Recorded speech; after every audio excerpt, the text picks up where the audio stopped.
be a critical point. The player who wins this game going to be going through with match point for the next map. So imperative that players do their best to try and win right here. Ladies and gentlemen, welcome to game number 5 between Beastyqt and MarineLorD. Spawning in the west of the map, in the color blue, representing Izzy Esports, it is MarineLorD on the Abbasid Dynasty. And spawning in on the right side, it is going to be Beastyqt, picking the Delhi Sultanate in a civilization matchup that MarineLorD has played in the previous set against Lucifron. It wasn't on Alta, it was on Hill and Dale, but in terms of playstyle, the two maps do have some level of similarity, so it's going to be interesting to see how MarineLorD is going to adapt his gameplay based on what he has seen from the Delhi in that Hill and Dale game, because at least he has some sample from very recent meta on these two civilizations having a matchup like this. Yeah, I'm looking forward to seeing how it unfolds. Obviously, Delhi definitely going to be the driver's seat in this game, but by the same token, don't discount the Abbasid Dynasty. We have seen players look to go for a bit of an early opening with them, looking to go into horsemen together with camels, but it can be so hard against the Delhi Sultanate. They've just got so much oomph coming behind them. Just that efficient production with the early scholar is going to really allow them to take control with any sort of horseman opening. Yeah, and you see that Beasty is going to drop that mosque right away, so he's going to start with efficient production, and with such an early mosque, he might be able to finish Piety completely before even having to start Sanctity up on hitting Feudal Age. On the other side, we do have a pretty decent looking base over here for MarineLorD. You see that forest is at the back. Goldmine is a little exposed, but it's not going to be that big of a disaster, I get the feel. He has a reasonable chance to wall this off, because there's a cliff to the north that he could wall to. And the stone is at the back. Yeah, the stone's at the back as well. I think the question is, when does he look to add that second town center? Does he even look to add a second town center? Whoa. I feel like you've almost got to, don't you, in this matchup? It would be very hard to play it on solo TC. Yeah, this is one of those pick your poison scenarios where it's like, you gotta add that second town center, otherwise you don't have any kind of advantage over the Delhi. But the moment you add that, you will give a massive momentum for the Delhi because he's gonna have all the map control. So, this is really difficult.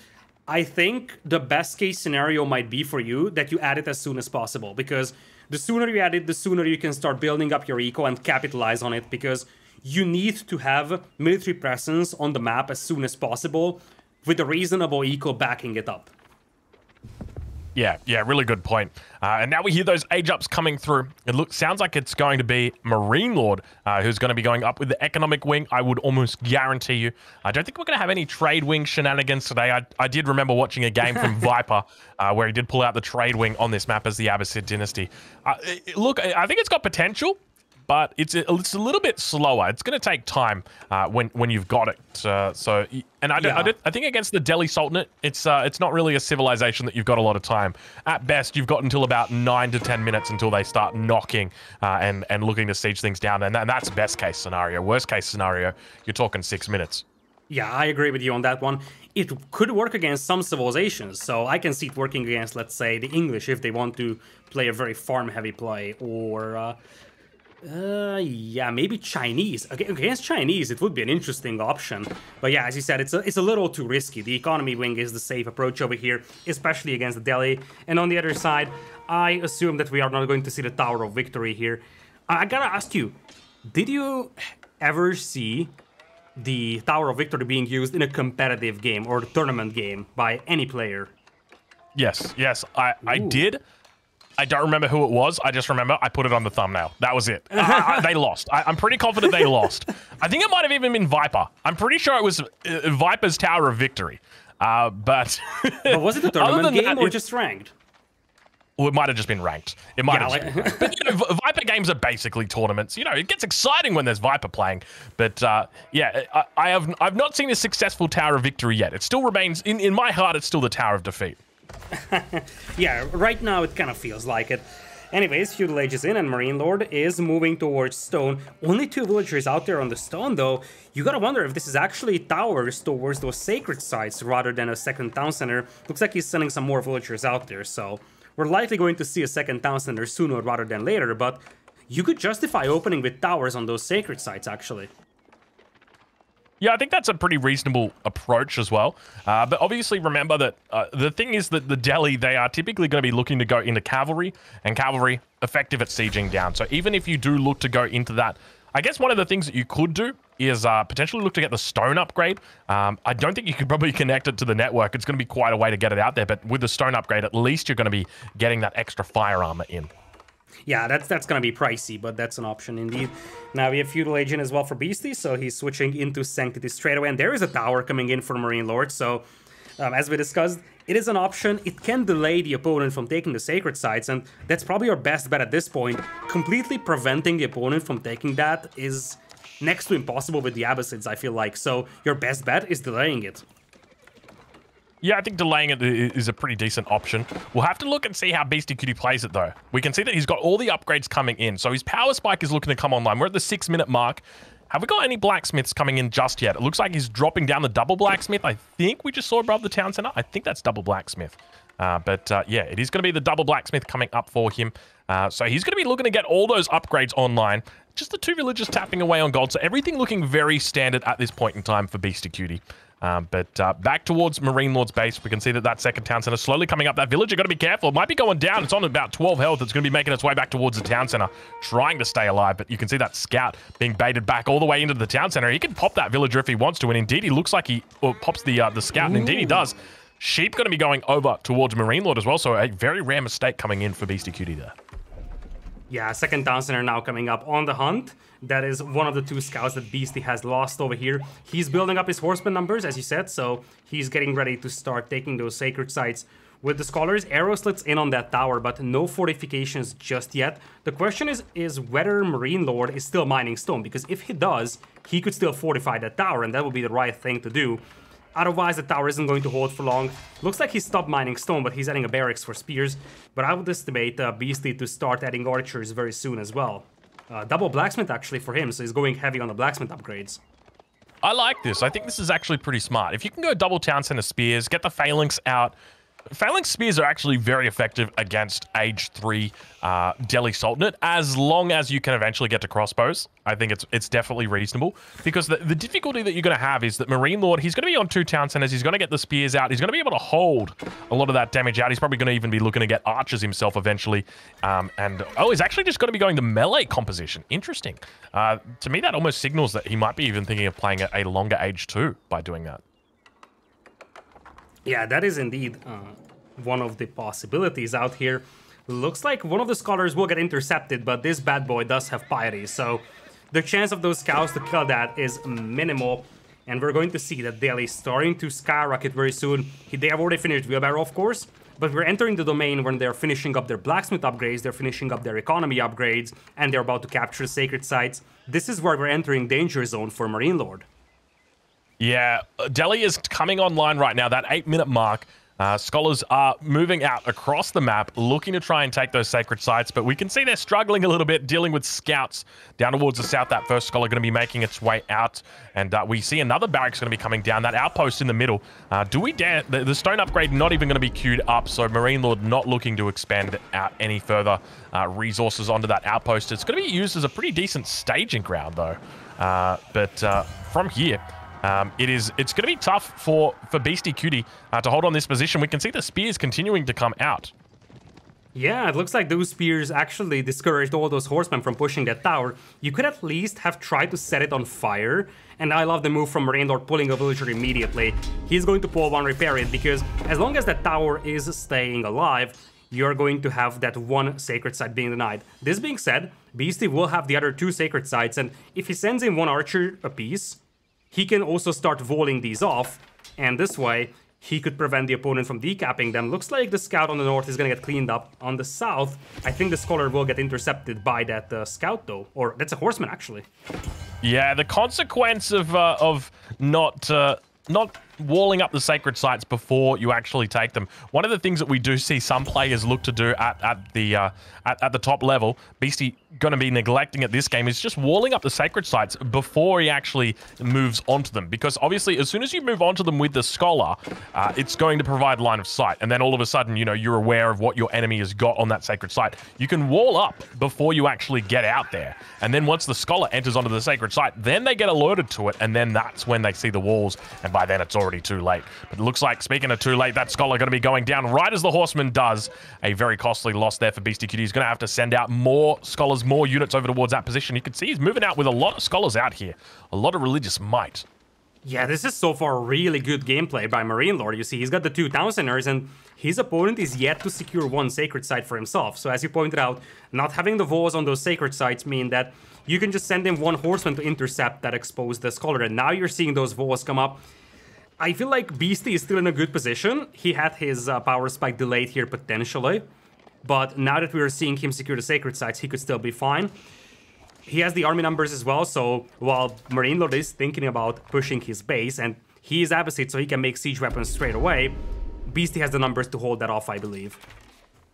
Yeah, it's looking pretty decent right now for MarineLorD. If there is one way to win this matchup, it is by denying the sacred sites from the Delhi player, and that is exactly what he has done. And we continue to see him just doing very, very well. He's pumping out villages non-stop. He's got a 10-villager lead right now and adding in more military production. So one of the things I mentioned earlier was that stable signaled this is going to be an Age 2 game, and that's exactly what we begin to see here as more and more units continue funneling out now. And looks like the sacred site towards the south is going to get captured up. A lot of units moving out here. We've got a camel archer in tow. What is that? What is that scholar doing? Please tell me that was not the scholar that was capturing the sacred site.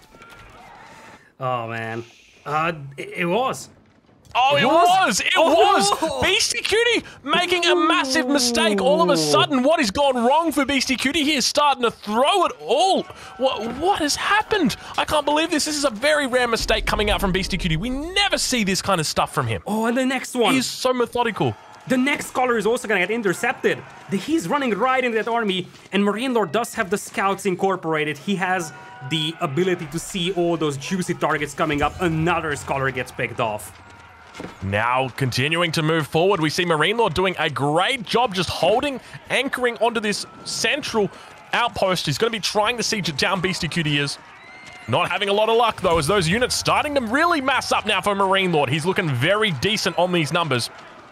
Sacred site in the middle, slowly being captured up. MarineLorD going to have to fall back, at least for the moment. A lot of horsemen coming out, but now at the same time, there is a camel behind here. Keep in mind that camel going to be providing that nice debuff. Sacred site is going to be held on to just for the short time. He's still continuing to decap it. There is no gold trickling in at this point in time. MarineLorD definitely intent on fighting and preventing this, and now it looks like Beastyqt going to have to fall back, and all of a sudden, MarineLorD looking incredibly strong in this game. Still, at 13 minutes into this game, not a single sacred site has been captured by Beastyqt on the Delhi. If you were wondering how to defeat the Delhi Sultanate as the Abbasid dynasty, then MarineLorD has shown you the key. Just deny those sacred sites and the rest will come.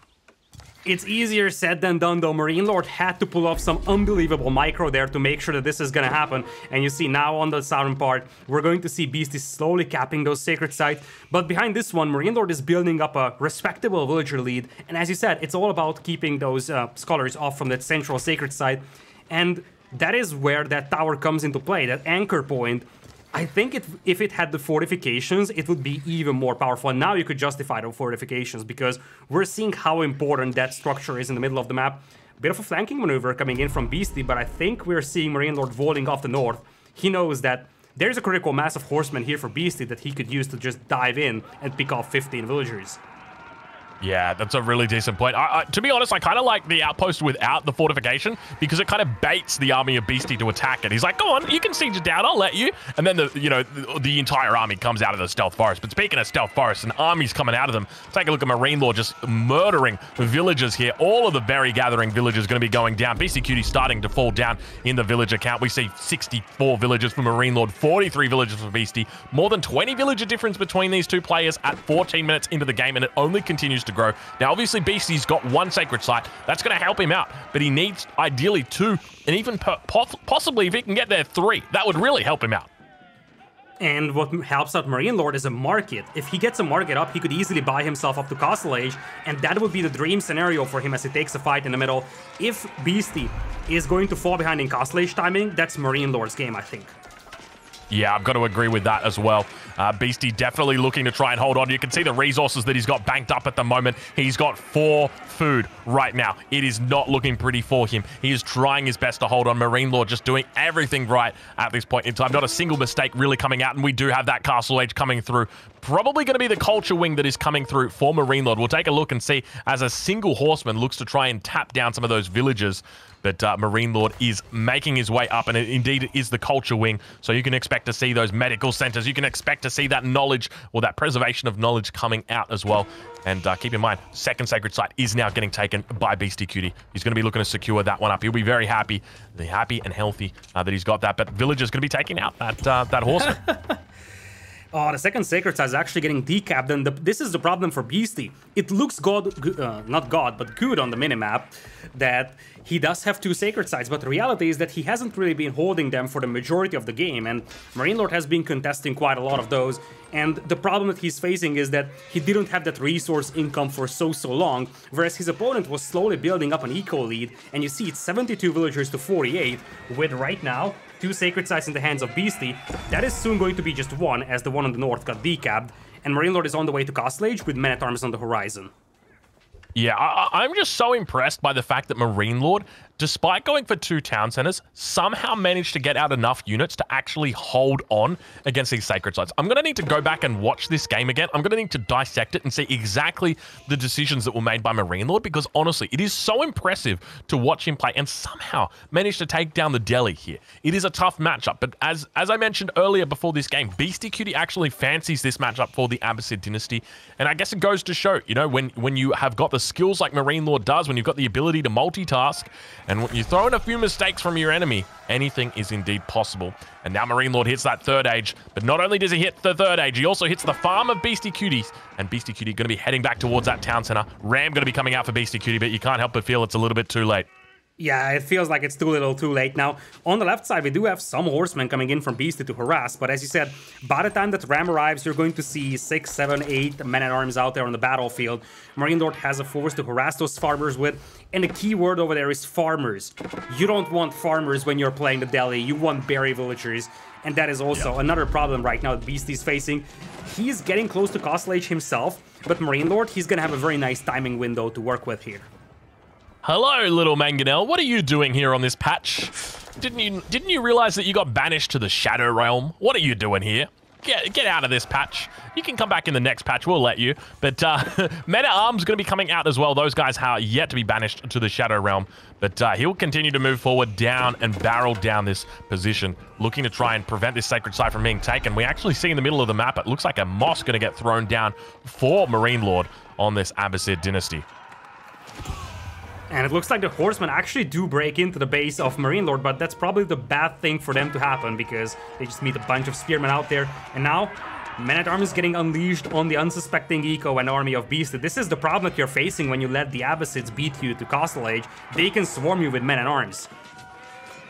Yeah, Beasty looking very, very difficultly positioned right now as the Men-at-Arms continue swarming, continue coming in. And keep in mind, he's already got the +2 range defense upgrade. He's going to have a total of 6 armor. These archers, they only do 6 damage, even with their +1 upgrade. So Beastyqt, he's managing to go up to age 3 right now, but it's going to take a long time before those upgrades are even through. He's going to be making crossbows. At least you're going to hope that he's making crossbows. It looks like he's got an elephant in queue at the moment. He's going to be trying to pick off these Men-at-Arms. He's struggling, though. He's really just barely keeping his head above water, trying to delay the game. But keep in mind, it's Altai. There are walls up on all segments of this map, going to prevent any of those sneaky shenanigans from coming through.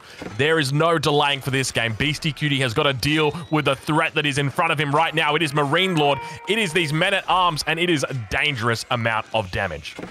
Yeah, there's going to be quite a lot of archers being taken down here, but you get the feel that Beasty's holding on to this one. He's going to be behind by 30 villagers, but you see, those scholars are healing a lot, and that is going to help preserve that big mass. And when the dust settles, you're going to be looking at Beastyqt still having a respectable size army, and that is where we're entering the danger zone for MarineLorD. I know I said this multiple times today, but just think about this. Once he upgrades all those 31 archers into veterans, and he starts mixing elephants, how is MarineLorD going to fight this? Yeah, that is a great question. How is MarineLorD, you know, it's just... This is such a difficult position for Beastyqt, and we can hear relics now getting picked up. MarineLorD actually the one picking up relics. Typically, you'd want to be the Delhi player picking up the relics first, but it is not going to be the case here, and he's going to be struggling. You can see there's plenty of relics on the map still out to be captured. 4, in fact, to be counted, but the transition to farms going to be coming through here as well. MarineLorD looking very good, and take a look at that villager difference. 93 villagers versus 51. Yikes. Yeah, that's ugly. Like, Beastyqt needs to maintain at least 2 sacred sites control at this point to have a reasonable shot at this game. Otherwise, the eco deficit is so big. This being said, we have seen multiple times how powerful elephants could be because it's hard to kill them. And Beastyqt has also been using scholars very aggressively here to heal. So if you look at his count right now, he's at 5 scholars. He could easily pull 1 or 2 of those to heal up those elephants. So sure enough, he's got a fairly low eco compared to the opponent. But his units will preserve their value and investment so much. Yeah, really decent point. Keep going to be coming up now as well for MarineLorD, looking to hold on a bit stronger. Keep in mind that in addition to there being plenty of archers out there, are now elephants, Tower War Elephants looking to come out. Or sorry, Tower Elephants. They have been finally renamed correctly. But those men-at-arms just shredding through. There are no knights here, and no healing Crossbows. dudes. You know who are the healing dudes? I can't remember. The scholars.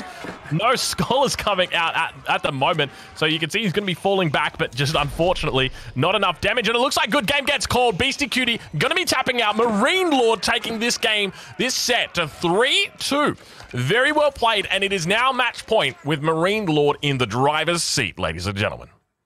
Like, the thing here is that MarineLorD played this one really well, and some things didn't go well for Beastyqt. If you think about those 2 scholars being intercepted on the left side, he was delayed to capping that sacred site that he walled in for so long, and just those small things have built up. And of course, every single second that Beastyqt is delayed, that is some extra advantage that MarineLorD can build up using that second town center. But let's not take credit away from MarineLorD, because his hold on that central sacred site was extraordinary.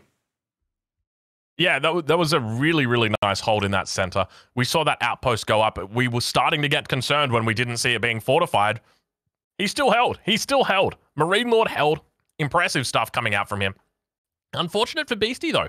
There were a couple of big mistakes that came in there. We saw the Scholar getting picked up multiple times on that southern sacred site. We saw the unfortunate position where he accidentally moved the Scholar out from the safety of the walls behind the sacred site into the enemy army. And as a result, he lost the sacred site. He lost a lot of momentum there. We didn't see the walls coming up early. There were a lot of things, unfortunately, that we didn't see there. So, unfortunately, Beastyqt is going to be losing that game against MarineLorD, but he'll be heading in to a short little break, trying to regroup, trying to capture or try and recapture some of that energy from the first couple of games and look to bring it all for this 6th game in the series, which could indeed be the final game in the series. All right, well, ladies and gentlemen, it is not going to be too long before we head into the next game, but players are going to be taking a short little break. We are going to be ducking into that one shortly, but before we do that, Lida, I'm not sure, are you here at the moment? If you're here, just say yes. Lida is not here. All right, well, I'm going to talk to you guys. You guys can't see me, but I can assure you, I'm just as handsome as always.